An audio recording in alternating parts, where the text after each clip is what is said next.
कराची के मरूफ कारोबारी मरकज़ गुल प्लाजा में लगने वाली होलनाक आग ने करोड़ों रुपए का सामान राख कर दिया। वहीं इंतजामिया कारकर्दगी पर भी कई सवालात खड़े कर दिए।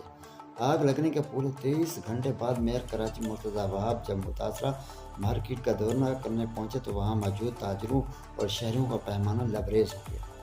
मुस्तैल मुजाहरीन ने मेयर कराची की गाड़ी का घेराव किया और बल्दियाती इंतजामिया के खिलाफ शदीद नारेबाजी भी की।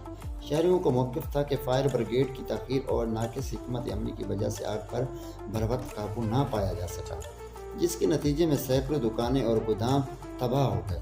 दूसरी जानब मुतासरा ताजरों ने दिहाई देते हुए कहा कि ये सिर्फ एक इमारत की आग नहीं बल्कि हज़ारों ख़ानदानों के रोज़गार का मसला है।